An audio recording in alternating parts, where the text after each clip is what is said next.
앞서 우리는 상실이 우리 삶의 자연스러운 일부임을, 그리고 우리 한국인들이 그런 상실을 마주하는 방식들에 대해 살펴봤죠. 이번에는 상실의 아픔을 건강하게 다루고 치유로 나아가는 3가지 실천법에 대해 이야기하고자 합니다. 첫 번째 실천법은 바로 수용과 애도입니다. 상실을 경험할 때 우리는 충격을 받고 종종 그 사실을 부정하고 싶어 합니다. 이는 극심한 고통으로부터 우리 자신을 보호하기 위한 자연스러운 반응이죠. 우리는 정말로 슬퍼해도 괜찮습니다. 그건 너무나 자연스러운 겁니다.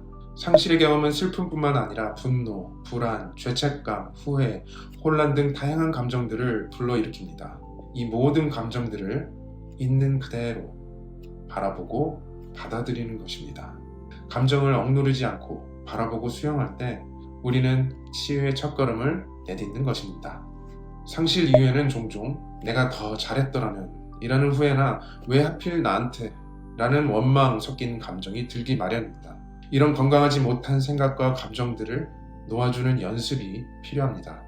우리 문화에는 애도의 시간과 여러 의식들이 있습니다. 하지만 이런 사회적 상황에서의 의식 외에도 개인적인 애도의 시간을 갖는 것이 정말로 중요합니다.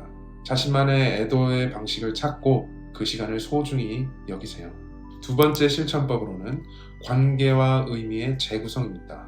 우리 한국 문화에서는 종종 상실을 완전한 이별로 여기는 경향이 있습니다. 하지만 관계는 형태만 바뀔 뿐 완전히 사라지지 않습니다.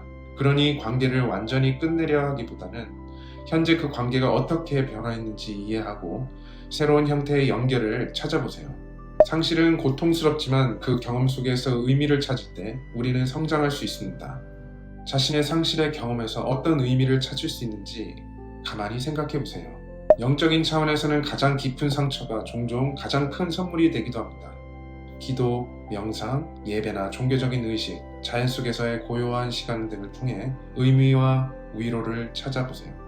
세 번째 실천법으로는 연민과 공동체적 치유가 있습니다. 어려운 시간을 지나고 있는 자신을 따뜻하게 바라보고 마치 소중한 친구에게 말하듯 자신에게 위로의 말을 건네보세요. 상실의 경험은 종종 우리를 고립시킬 때가 있습니다. 하지만 인간은 근본적으로 관계적인 존재입니다. 우리는 서로의 아픔을 나누고 함께 치유될 때 더 큰 위로와 힘을 얻습니다. 유사한 상실을 경험한 사람들의 모임이나 지지그룹을 찾아보세요.